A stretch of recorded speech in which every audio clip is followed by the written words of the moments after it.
A very good evening to you from wherever you're watching us from. This is KUTV Primetime News. We have quite a comprehensive bulletin lined up for you tonight, including a live interview. But first, let's take a look at stories hitting the headlines tonight.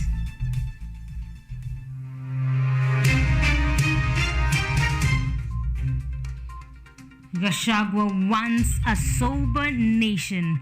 He orders for the crackdown on illicit liquor in Mount Kenya.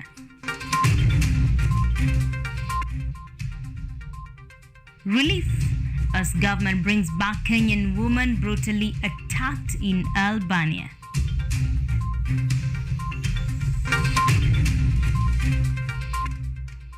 Seven dead after two matatus rammed into a lorry in a fatal accident.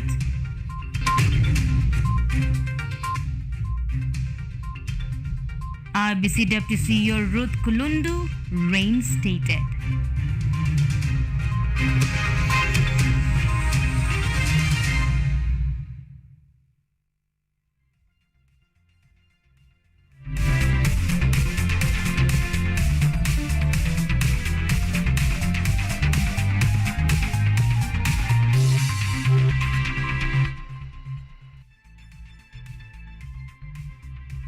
Ruchep Koech is our sign language interpreter tonight. I am IMBINDA Masi. Welcome to the broadcast.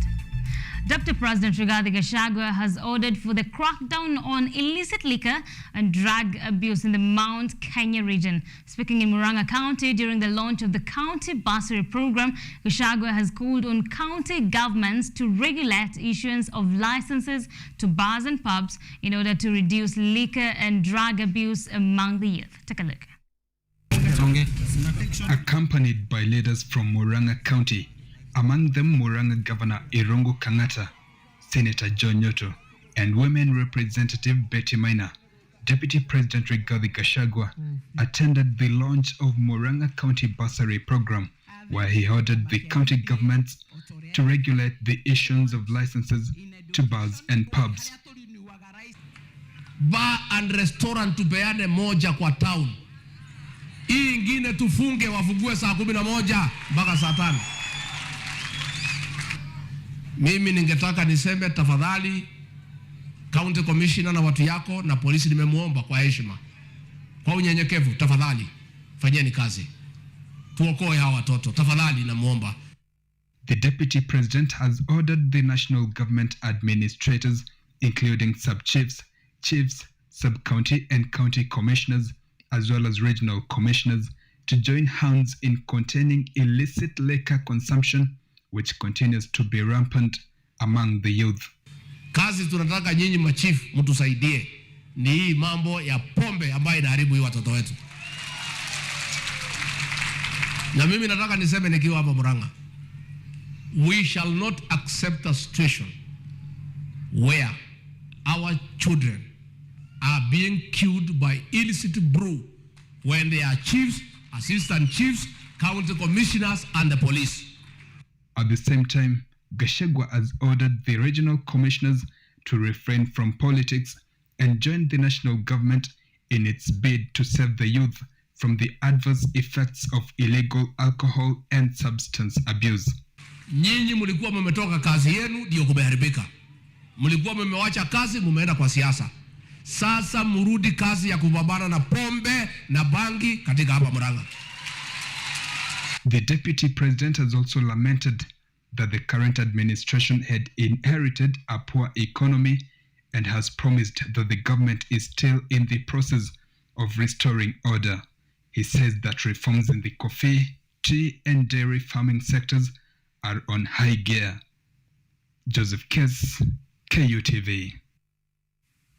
The Ministry of Foreign Affairs, through the State Department for Diaspora Affairs, has managed to bring back home Joyce Aoko, a Kenyan citizen who was brutally attacked at her workplace and later hospitalized at Pitali University One Triumphs in Tirana, Albania. Aoko, her mother and the medical team landed at the Wilson Airport on Wednesday at 6:30 p.m. and is still under medical care. Joyce Aoko, a Kenya based in Albania, was evacuated by the government after being brutally attacked by unknown people at her place of work. According to the State Department of Foreign Affairs, Aoko was attacked in August 2022, but the information was relayed by the Kenya mission in Rome on January 11th. Ruth Abongo, who is the mother of the victim, stated that her daughter left for Albania on the 14th of February last year and had been working for 5 months before she went missing on 13th August last year and was found 2 days later having been brutally injured and in the ICU. Ruth sought help from the State Department for Diaspora Affairs, who helped her travel to Albania where she updated them on Aoko's condition. Nilianza kufuatilia na Diaspora Ministry ya Foreign Affairs. Hiyo tarehe nikaenda huko Upper Hill, wakanisaidia, wakanipatia mawaidha vile nitaenda safari kwa sababu mtoto wako ICU. Hakuna vile atasaidiwa akiwa hali ya ICU. Nisafiri kwanza niende nitafute passport ndio niwe ninawa update. According to a statement by the State Department for Diaspora Affairs, Joyce has been in critical condition since the attack, but the specialized neurological care that she needed was not available in Albania.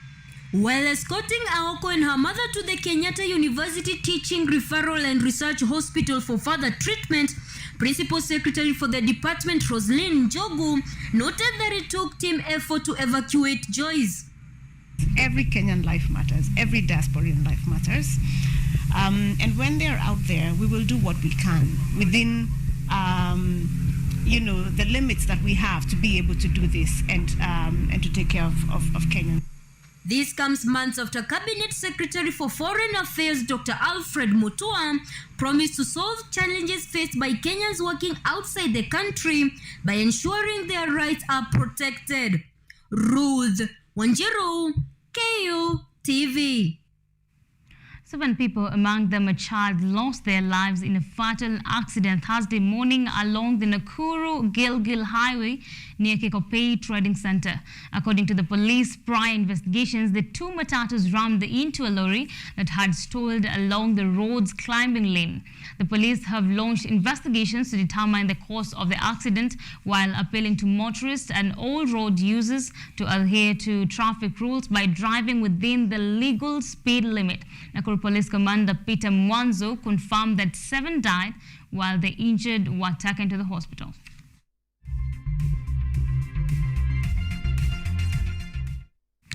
Labour Court has today ordered the IEBC CEO Marjan Hussain to reinstate his deputy Ruth Kulundu after a wrong dismissal. The court has termed the interdiction done by Hussain as unlawful, saying it was a witch hunt. Kulundu has been facing the sack following the disputed August 9th presidential election after the IBC CEO accused her of misconduct for arranging an illegal plenary meeting without approval. The court says allegations that she aided the Cherera force sabotage has not yet been proven.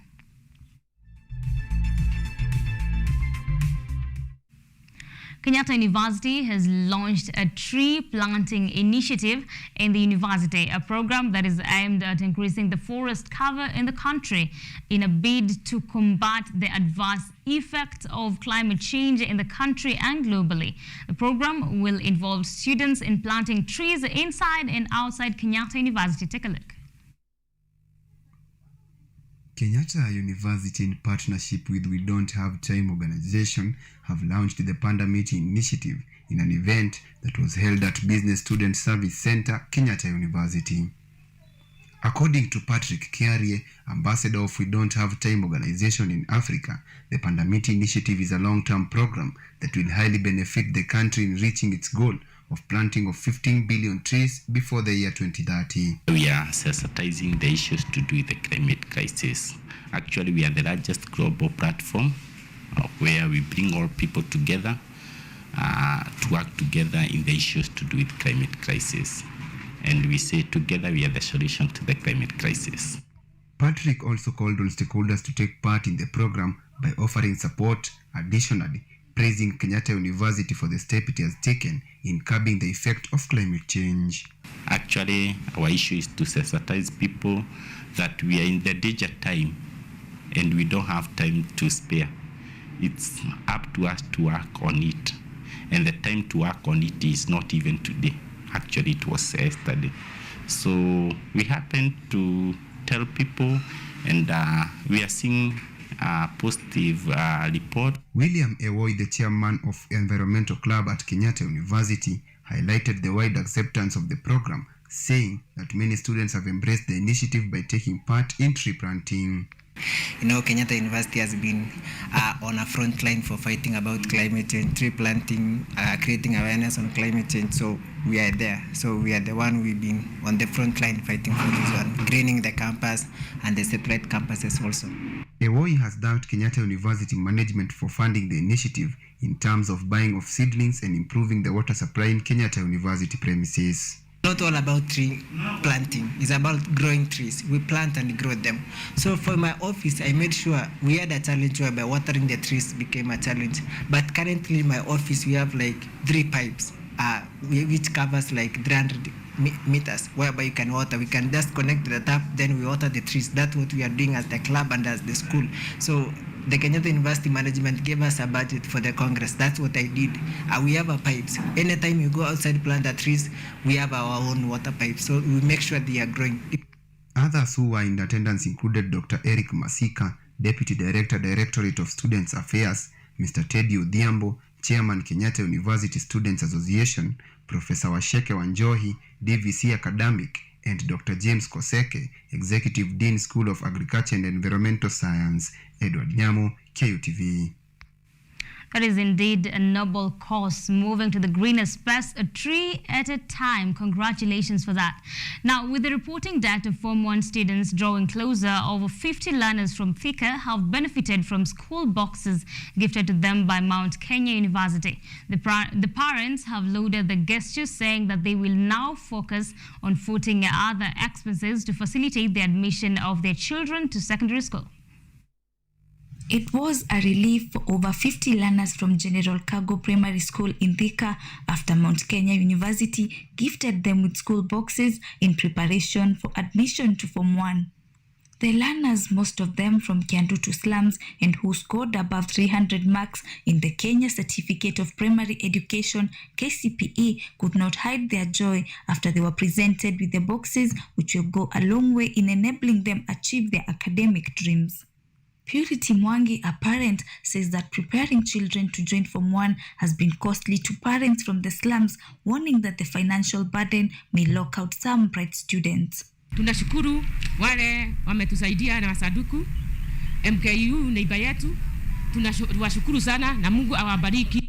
Mount Kenya University Corporate Affairs Principal Peter Wanderi says they will continue sponsoring students in their program with an aim of reducing inequality in access to education.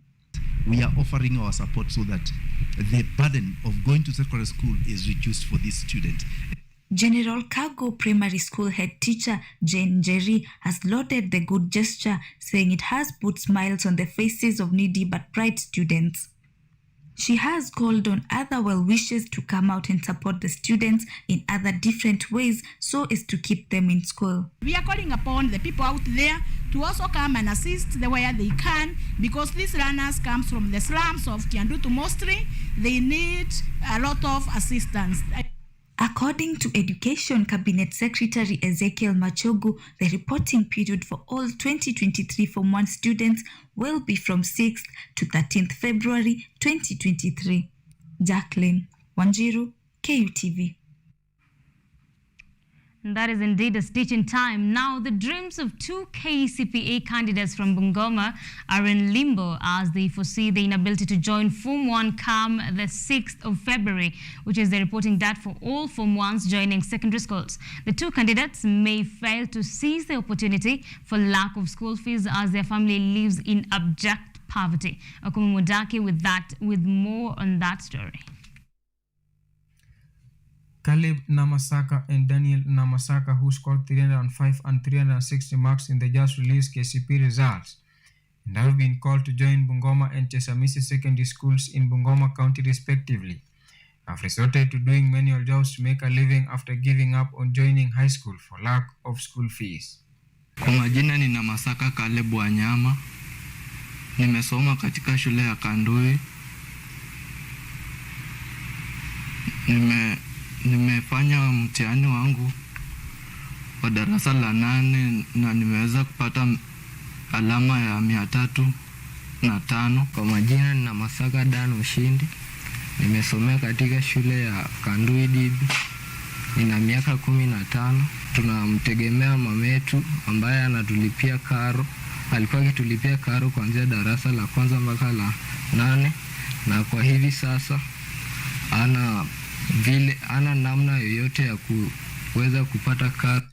According to the candidate's mother, Gentrix Kesa, the family is in a disadvantaged state to be able to afford school fees as they survive on odd jobs that she is doing to feed her family. This is after her husband got involved in a road accident that left him incapacitated. Mimi kwa majina naitwa Gentrix Kesa. Kweli kwa watoto nimetamani sana wasome, lakini ninaona kweli imefikia mahali nimeona imekuwa ngumu. Tangu wakati ya corona ikuje nilikuwa nafulia watu na kukula imekuwa ngumu. Nisipotoka hiyo siku nipate mwenye nafulia yako inakuwa bala. Na kwa tu sasa kuhangaika tunao watoto. Caleb and Daniel would like to continue their studies and accomplish their ambitions of becoming engineers in future, and are in that regard asking for help from well-wishers to intervene and rescue their dreams that are now hanging in the balance. Naomba usaidizi kutoka kwa magavana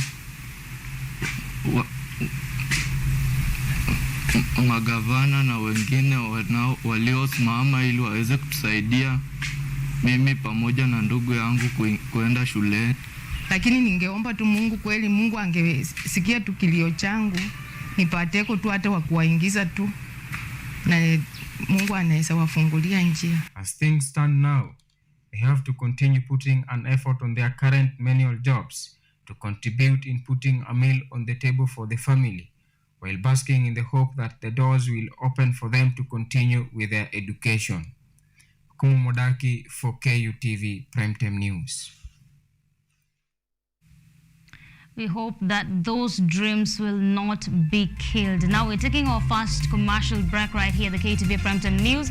We'll be back with more updates. Keep your feedback coming at KTV_Kenya, at Masi Imbinda. The hashtag is KUTV Primetime News. Keep watching.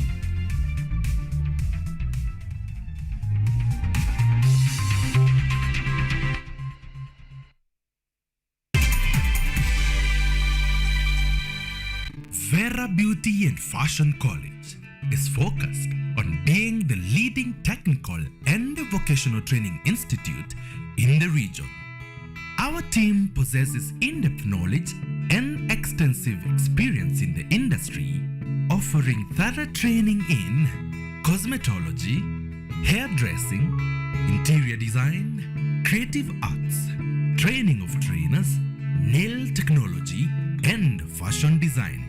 With branches in Nairobi, Thika, Meru, Eldoret, and now in Mombasa, our courses ensure that learners are completely equipped with knowledge, competency, and employability skills.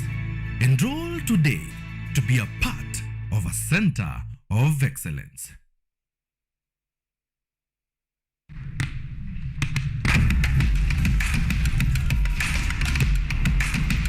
Access to knowledge,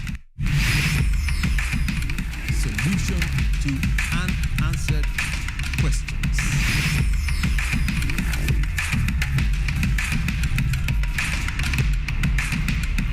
Guidelines to pursuing your rights and repossessing your property, intellectual or material. This and more only on Law Matters.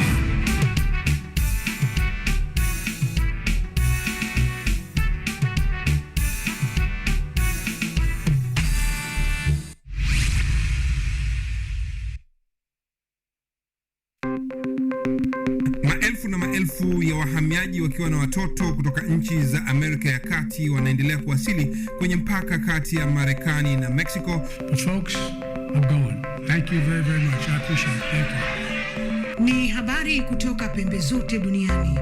Pepo pa si vuguvugu, pepo pa ni idea. Sazidi ananyonya, hanyonyi vizuri, anakuwa hayuko comfortable. Jeshi la Jamhuri ya Kidemokrasia ya Kongo linapambana na waasi wa ADF. Kwa sasa wanatoa wito kwa mashirika, makampuni na vile vituo vya uchukuzi. Mambo mengi yatakwenda kama yalivyopangwa. Hapa ni kuna mmoja wa viongozi wa chama cha wavuvi katika eneo hili. Zaidi tunajaribu kuwapa chanjo ili ina boost ama inanyanyua kinga ya mwili, ndio inaenda kupelekea kupambana na virusi. Ni duniani leo, Jumatatu mpaka Ijumaa, moja kwa moja kutoka VOA Swahili, Washington DC.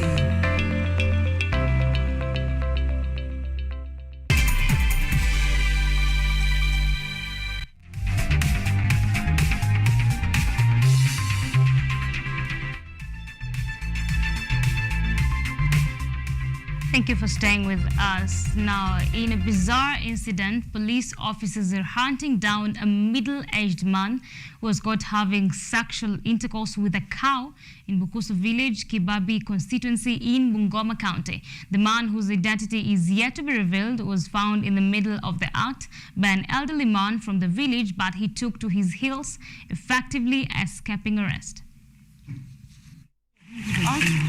Residents from Bukusu village, Kibabi constituency in Bungoma were surprised by an act done by one of their own. A man who was caught while copulating with a cow belonging to another resident. Na hii ng'ombe ukiangalia ni kama amerepu tu ng'ombe. Hasa ng'ombe iko tu hapo hivyo. Paka venye wamefungua ng'ombe mkasaka rudi tena kuniita, nimeenda nikaangalia ng'ombe ni yangu. Na nimeona ukweli ng'ombe ameifanyia venye alikuwa anataka. Residents from Bukusu village condemned the act, referring to it as abnormal and shameful since it was their first time seeing such incident in the area. According to the village elders, the cow cannot be kept there as per their customs and traditions. Pali nasaliwa pata kuona kisa kama hii. Pata kuona mtu kama na repa ng'ombe. Kwa kimila yetu Bukusu ni vibaya. Hiyo ng'ombe inatakiwa kuuza etoke ende palingine. Confirming the incident through a phone call, Commander of Police in Bungoma, Mr. Francis Kohli, has said they are trailing the suspect who is still at large as residents pile pressure on the police to take legal actions against the suspect. Mutunga Joseph, KUTV. Residents of Manyata constituency in Embu County are calling for the transfer of senior police officers in the area of soaring cases of theft, burglary and armed robberies. The locals were speaking during a public participation forum on Wednesday, just days following last Sunday night incident where a businessman's wares were robbed at a shop he has operated for more than 15 years. Harrison Waihenya, a renowned business owner in Embu County, lost goods and cash with an estimated worth of close to 500,000 shillings after thieves broke into his electronic shop on Sunday night. The thugs gained entry into his shop located within the CBD along the Embu-Kiritiri Road by cutting the padlock and swept the shop clean. Kwa sasa mimi nashindwa nitaanzia wapi, kwa sababu kazi yangu sijui nitaanza wapi ama nitafanya nini. Manake zile vitu nimeibiwa si vitu kidogo. Among the things stolen from his shop was a tidy sum of shillings 172,000. Other stolen valuables included assorted electronic items, including TV sets, subwoofers, and other accessories. The frustrated businessman said he reported to his workplace on Monday morning, only to find the shop broken into, adding that he was shocked at how the thugs staged the robbery right at the heart of Embu CBD without anyone noticing. Hakuna ile security ambayo watu wanaweza rely on. So mimi kama mwanabiashara nasikia nikiwa chini sana ama nikiwa very disappointed na security ya Embu sana. The robbery compounded the concerns stemming from the increasing wave of insecurity in major town centers within Embu County. Residents from Manyata constituency on Wednesday during a public participation forum on County Integrated Development Plan (CIDP), called for transfer of senior police officers in the area over soaring cases of theft, burglary, and armed robberies. Joy Maina, KUTV, Nairobi. U.S. Secretary of State Anthony Blinken, who has announced a visa ban targeting certain Nigerians accused of undermining democracy in a recent mini-poll.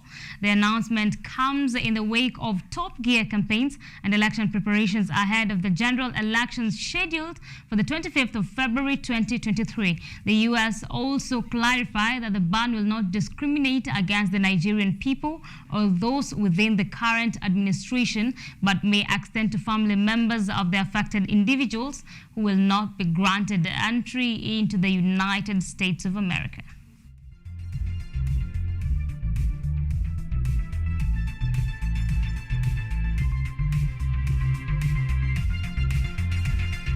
Now we're taking another break right here at the KTV Primetime News. We'll be back with a live interview concerning a talk regarding the aftermath of Form 4 leavers with one Sky V Ken, a conversation you don't want to miss out. Keep your feedback coming, keep your questions coming at KUTV_Kenya, at Mercy IMBINDA. The hashtag is KUTV Primetime News. Don't go too far.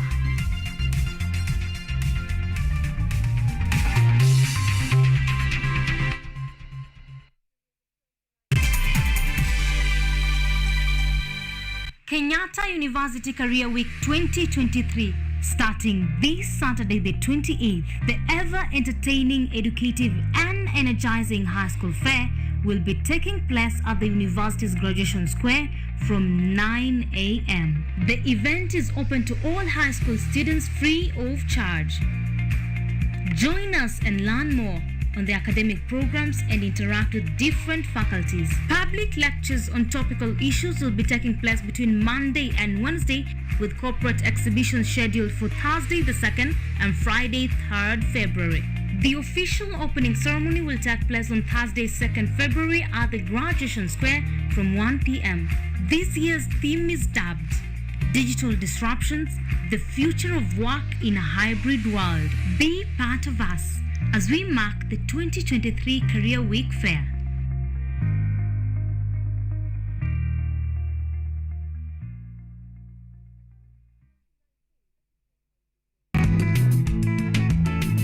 Upanzi wa mboga ya saladi umekuwa maarufu sana ulimwenguni kibiashara na pia kuimarisha afya. Kuja kwa mbegu, unahitaji mbegu ambayo ni unachagua variety ambayo unaona inakufurahisha. Kuna pia factor ambayo unaangalia ni availability ya resources zenye unaweza tumia.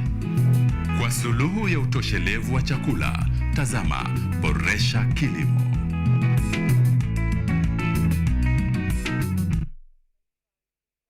My name is James Mbaro. I'm the Managing Director at Genovation. Genovation is a software house, is an innovation hub. However, we have currently and of late we have our latest system, which is Jarida. Jarida is a visitor management system. It's also a guest book management system, so where people can sign in that they have come to see you and what they have come to do with it. It's also a service offering system. So for example, those companies that are offering services like lunch, and you need to know who has actually come in for lunch, what time do they come in for lunch, what do they have, and how much you need to compensate the service provider. Vera Beauty and Fashion College is focused on being the leading technical and vocational training institute in the region. Our team possesses in-depth knowledge and extensive experience in the industry, offering thorough training in cosmetology, hairdressing, interior design, creative arts, training of trainers, nail technology, and fashion design, with branches in Nairobi, Thika, Meru, Eldoret, and now in Mombasa. Our courses ensure that learners are completely equipped with knowledge, competency, and employability skills. Enroll today to be a part of a center of excellence. Kenyatta University Career Week 2023, starting this Saturday the 28th. The ever-entertaining, educative and energizing high school fair will be taking place at the university's graduation square from 9 a.m. The event is open to all high school students free of charge. Join us and learn more on the academic programs and interact with different faculties. Public lectures on topical issues will be taking place between Monday and Wednesday, with corporate exhibitions scheduled for Thursday the 2nd and Friday 3rd February. The official opening ceremony will take place on Thursday 2nd February at the Graduation Square from 1 p.m. This year's theme is dubbed Digital Disruptions, the Future of Work in a Hybrid World. Be part of us as we mark the 2023 Career Week Fair.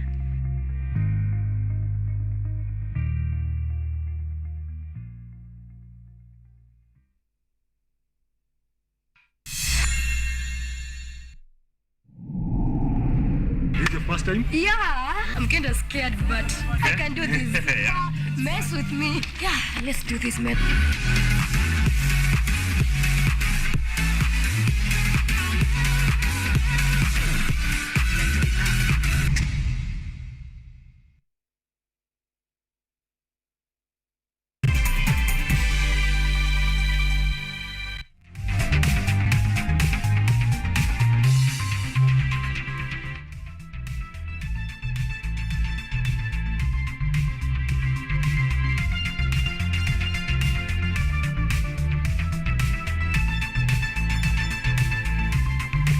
Thank you for keeping it, KTV Primetime News. Welcome back. Now, life is in phases, and one of the major transitions in the lives of many Kenyans is the one from high school to tertiary levels of education. The CS for Education, Ezekiel Mashogu, released the 2022 KCSE results on Friday 20th. From his report, a total of 881,416 candidates sat the national examinations in 2022. Now, a total of 173,345 students out of the ones who sat the KCSE exams have qualified for university placement. Now, the big question remains to be, what next? What happens to the more than 600,000 candidates who did not make the cut?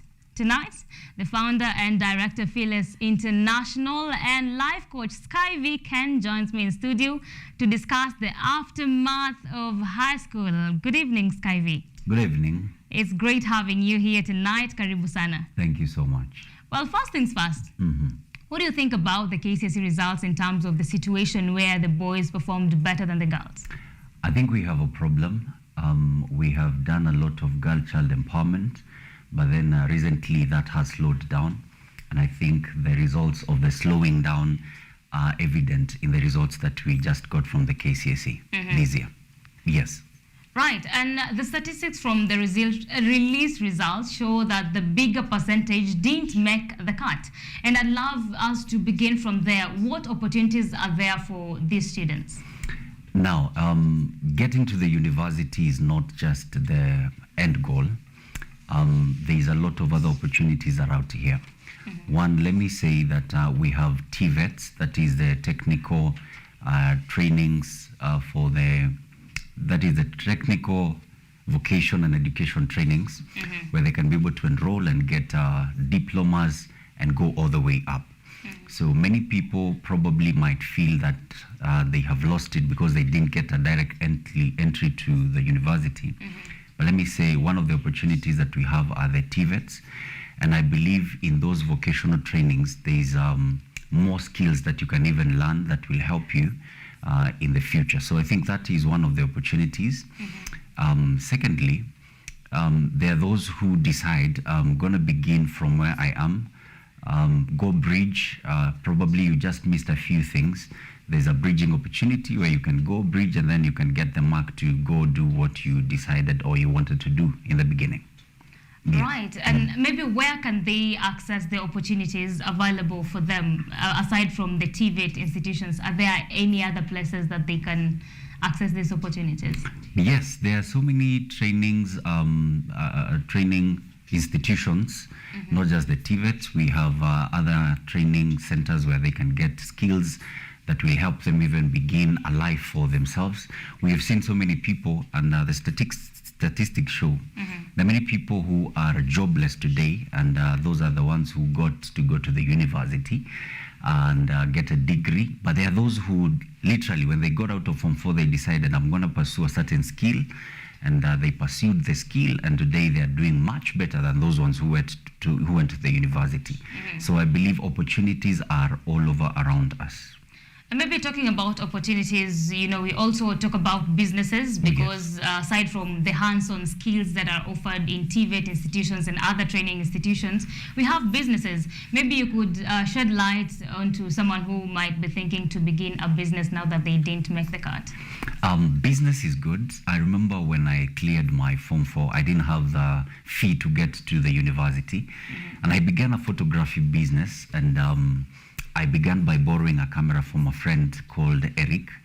And I used to go take pictures, get 50 shillings, 100 shillings, and slowly I got to buy my first camera. I bought my second camera, and I established a business before I got into the university. So I believe there are so many skills. A friend of mine cleared Form 4 and then started selling chicken. Can I tell you, Mercy, today the guy is driving a good car. Okay, not better than mine, but the guy is driving. So there's so many business opportunities if only you would just open up to the opportunities around us.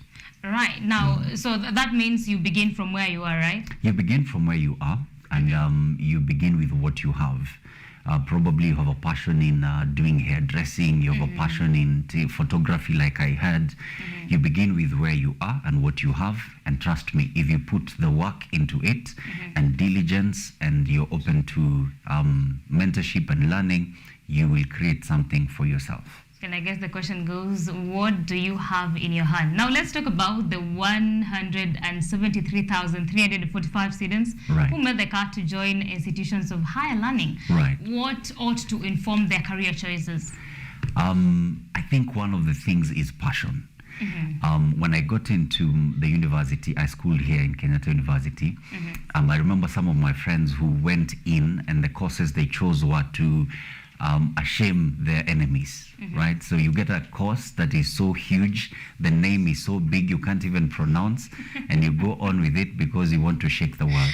Unfortunately, you get out there and you realize you are the kind of people who tweet the meme of, you see that kakat that is always saying, it's Monday again. Because you got to do something that you don't like. My advice to them is, if you still have the chance, get to choose a career that you really are passionate about, right? When I finished my classes, when I graduated, I went out there and I began working in a certain insurance company. But then I realized I was making a lot of noise. I was working behind a computer. I was making a lot of noise.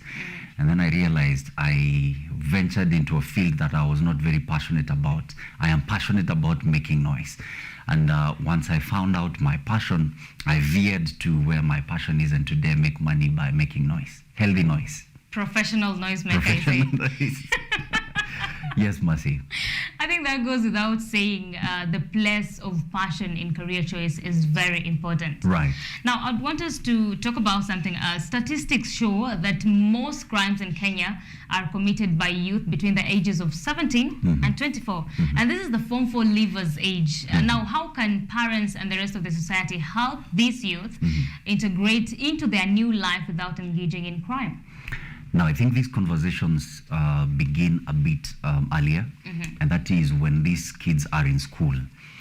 Unfortunately, most of the institutions we have are trying to fight against all odds and give grades to these students. And you realize at the end of their course, their Form 4 course, they have good grades, but they don't have morals, they don't have manners, they're just anybody's.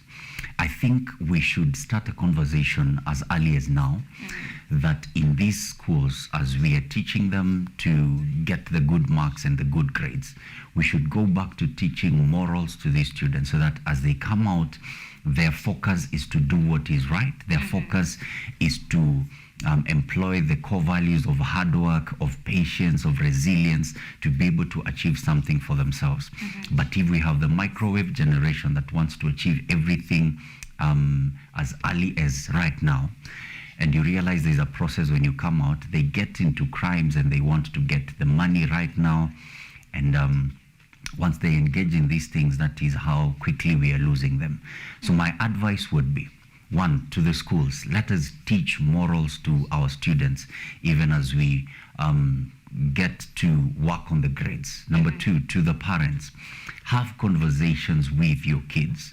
Unfortunately, Mercy, we have a problem because most of our parents are working so hard to provide money and all these financial resources, but they are not providing the mental resources. They are not providing the moral resources because our kids are being fed by the internet, by the social media, by so many things that are happening out here. So as a parent, I need to urge you to spend more time with your kids and teach them morals and teach them values that will help them even as they continue.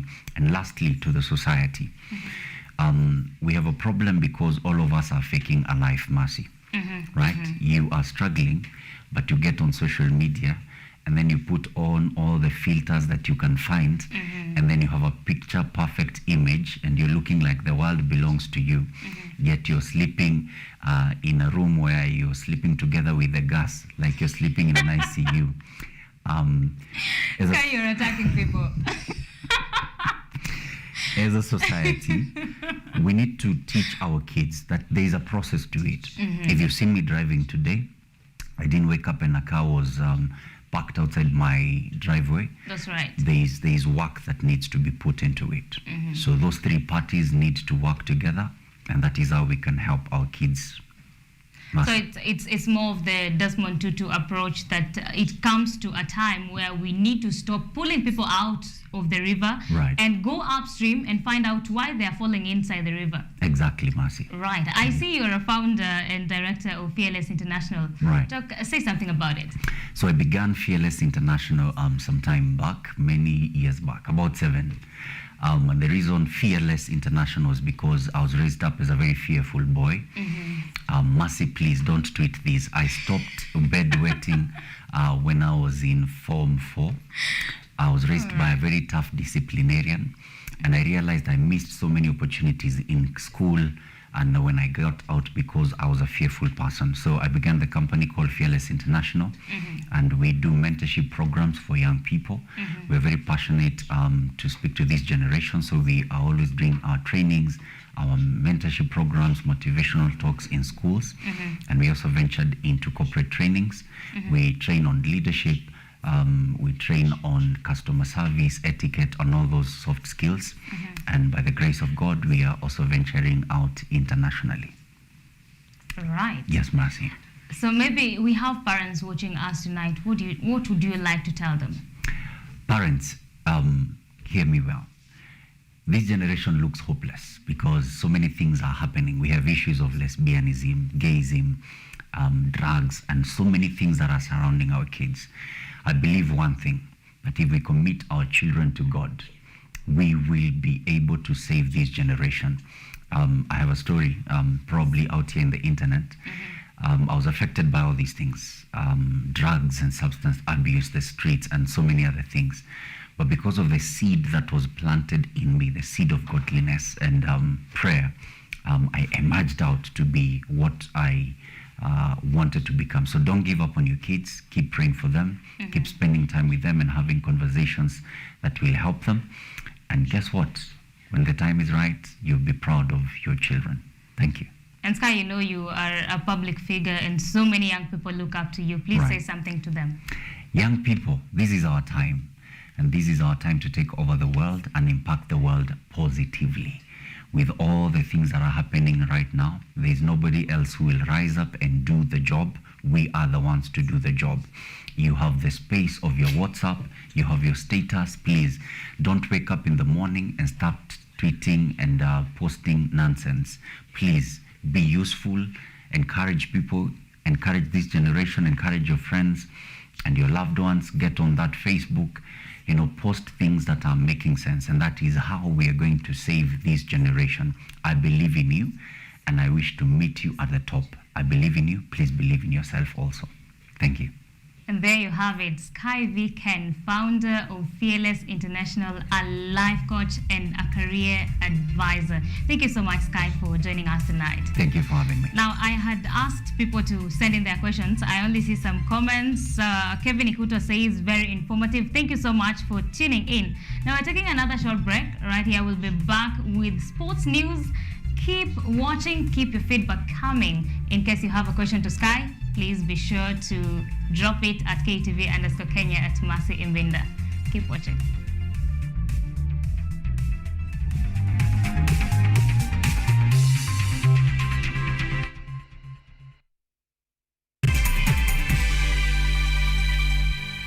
Vera Beauty and Fashion College is focused on being the leading technical and vocational training institute in the region. Our team possesses in-depth knowledge and extensive experience in the industry, offering thorough training in cosmetology, hairdressing, interior design, creative arts, training of trainers, nail technology, and fashion design, with branches in Nairobi, Thika, Meru, Eldoret, and now in Mombasa. Our courses ensure that learners are completely equipped with knowledge, competency, and employability skills. Enroll today to be a part of a center of excellence. Kenyatta University Career Week 2023, starting this Saturday the 28th. The ever-entertaining, educative, and energizing high school fair will be taking place at the university's graduation square from 9 a.m. The event is open to all high school students free of charge. Join us and learn more on the academic programs and interact with different faculties. Public lectures on topical issues will be taking place between Monday and Wednesday, with corporate exhibitions scheduled for Thursday the 2nd and Friday 3rd February. The official opening ceremony will take place on Thursday 2nd February at the Graduation Square from 1 p.m. This year's theme is dubbed Digital Disruptions, the Future of Work in a Hybrid World. Be part of us as we mark the 2023 Career Week Fair.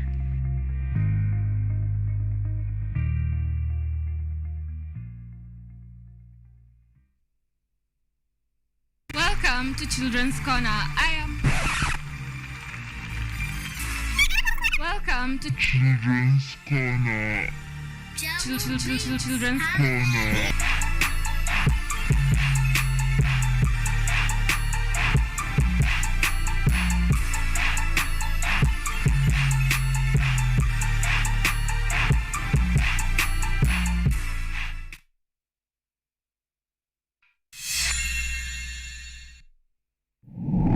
You need to look for high quality friends. I'm from Kingston, Jamaica, you know Portmore. That's my village. Kanga tu chini hapo uking'etia ukikatia mademo akipita. Sinaweza saa hii nimekuja kukopesa choo.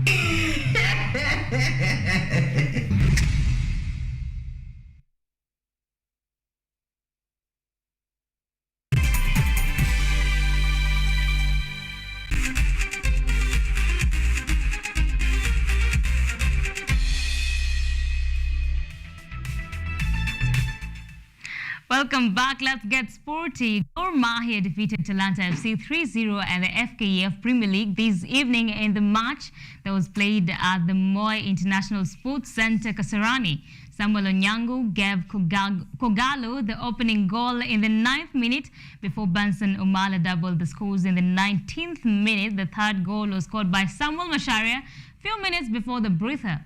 Gor Mahia now are in position 3 with 24 points, having played 10 matches with 2 games in hand, while Talanta FC remained in position 15 with 8 points, having them played 10 matches with 2 games in hand. Gor Mahia will play against the FC Leopards in the Mashemeji Derby on Sunday, while Talanta FC will play against Posta Rangers.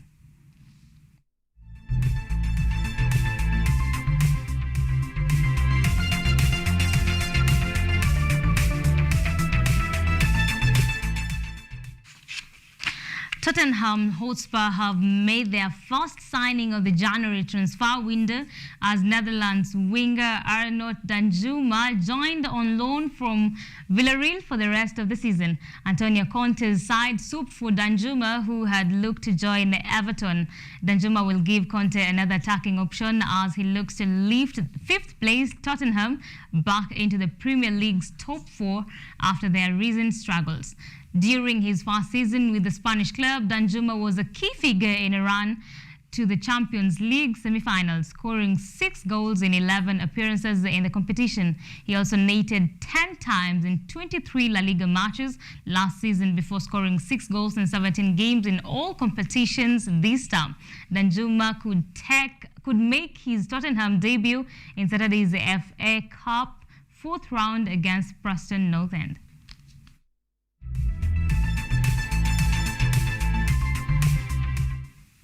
Manchester United put one foot in the final of the Carabao Cup with a comfortable win over Nottingham Forest in the first leg of their semi-final. United made the perfect start after just 6 minutes when Marcus Rashford fired a wonder goal. After an incredible run from in his own half, United doubled their lead when Wout Weghorst scored his first goal for the club just before halftime. Bruno Fernandes sealed the win in the 88th minute of the game when he fired in from outside the box. The second leg of that match will take place at Old Trafford on 1st January.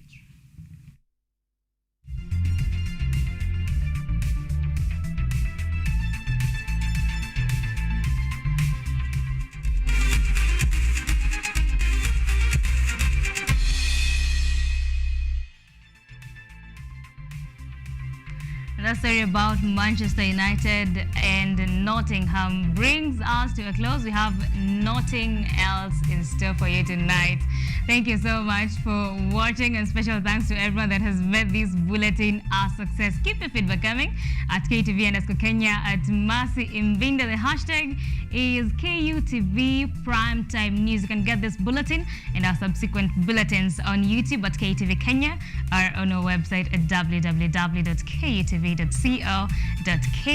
Ruth Chepkoech has been our sign language interpreter tonight. I am IMBINDA Mercy. Do have a lovely night.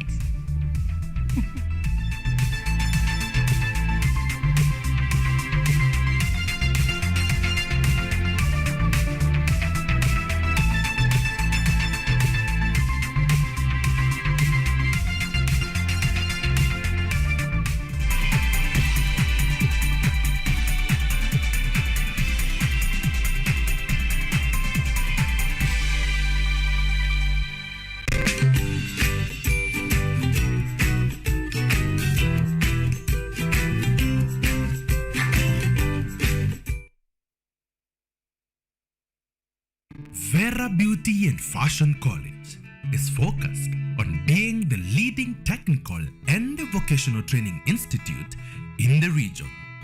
Our team possesses in